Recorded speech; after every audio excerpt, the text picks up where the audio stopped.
Asclepion is one of the most important healing centers of the Roman world. It had baths, temples, a theater, a library, treatment centers, and latrines in its heyday.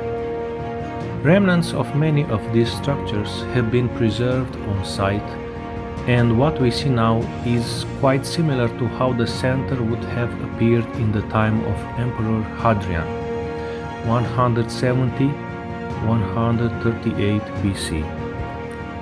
Said to have been founded by Archias, a local who had been cured at the Asclepion of Epidaurus, Greece.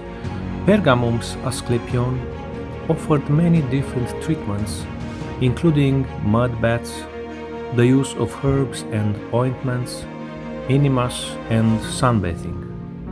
Diagnosis was often by dream analysis. The center came to the fore under Galen, 129–216 AD, who was born here and studied in Alexandria, Greece, and Asia Minor before setting up shop as physician to Pergamon's gladiators. Recognized as perhaps the greatest early physician, Galen aided considerably to the knowledge of the circulatory and nervous systems and also systematized medical theory. Under his influence, the medical school at Pergamon became renewed throughout the ancient world. His work was the basis for Western medicine.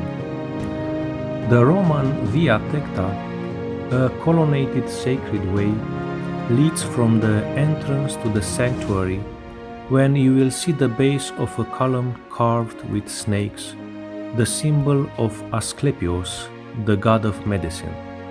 Just as the snake sheds its skin and gains a new life, so the patients at the Asclepion were supposed to shed their illness. Signs mark a circular temple of Asclepios, a library, and beyond it, a heavily restored Roman theater. There are latrines over a channel in the southwest corner of the main courtyard and a sacred well in its center. From here, pass along the vaulted tunnel to the treatment center, a temple to another god of medicine called Telesphorus. Patients slept in the round temple hoping that Telephorus would send a cure or diagnosis in a dream. The names of Telephorus' two daughters, Hygeia and Panacea, have passed into medical terminology. Pergamon Asclepion was the important health treatment and curing center with the equivalent of Epidaurus and Kos, medical sanatoriums in ancient Greece and Rome. According to famous writer Pausianos, the sanatorium was first established in Pergamon in the 4th century BC as a health center and was developed in Hellenistic period. However, the most brilliant time was 2nd century AD.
Pergamon was a rich and powerful ancient Greek city in Mysia. It is located 26 kilometers, 16 miles from the modern coastline of the Aegean Sea on a promontory on the north side of the river Caicus, modern-day Bakirçay, and northwest of the modern city of Bergama, Turkey. During the Hellenistic period, it became the capital of the Kingdom of Pergamon in 281-133 BC under the Attalid dynasty, who transformed it into one of the major cultural centers of the Greek world. Many remains of its monuments can still be seen, and especially the masterpiece of the Pergamon altar. Pergamon was the northernmost of the seven churches of Asia, cited in the New Testament book of Revelation. The earliest mention of Pergamon in literary sources comes from Xenophon's Anabasis, since the march of the 10,000 under Xenophon's command ended at Pergamon in 400 BC.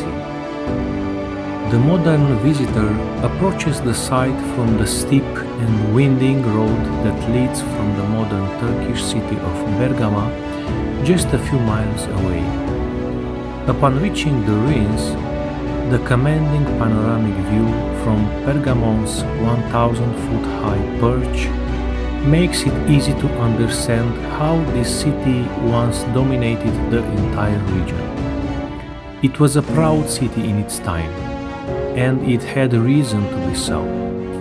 Its monuments and buildings were constructed of high-quality white marble in the finest Hellenistic style. Pergamon rose to prominence during the years of the Greek Empire's division following the death of Alexander the Great in 323 BC. Due largely to its strategic position along land and sea trading routes, and in part to the wealth of the Attalid kings who ruled the kingdom, the city enjoyed centuries of prosperity that continued when it passed peacefully Rome's control in 133 BC.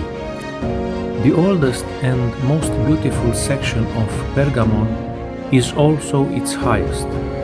The Acropolis of Pergamon rises triumphantly over the ruins of the city that cascades down the steep slopes to the valley below.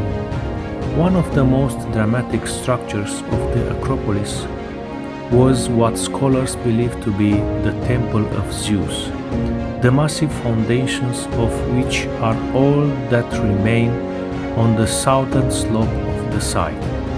The altar believed to be associated with the temple, known today as the Great Altar of Pergamon, was moved to Berlin in the 19th century by German archaeologists. Walking north from the Temple of Zeus and site of the Great Altar of Pergamon, one encounters the remains of the Temple of Athena, constructed at the end of the 4th century or beginning of the 3rd century BC, and dedicated to the city's patron goddess. Just beyond that, to the northwest, is the magnificent structure that was the city's famous library. While the estimated 200,000 documents of both papyrus and parchment may be rather high, Inika estimates that approximately 40,000 volumes were cataloged in the larger library of Alexandria. It was certainly one of the largest collections of written material in the ancient world and was famous throughout the Mediterranean. The best preserved ancient sacred structure on ancient Pergamon's Acropolis is the Temple of Trajan, built during the reign of Emperor Adrian. and dedicated to his deified predecessors.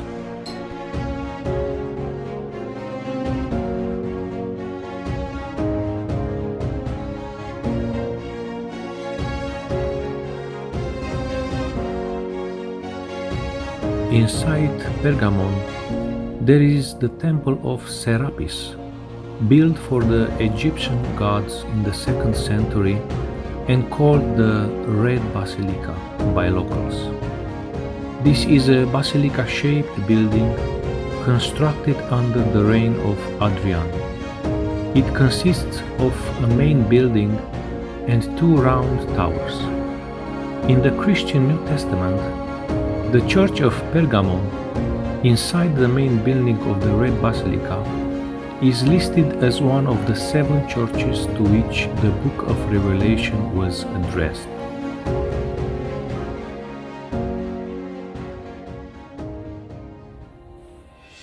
Christ's letter to Pergamon.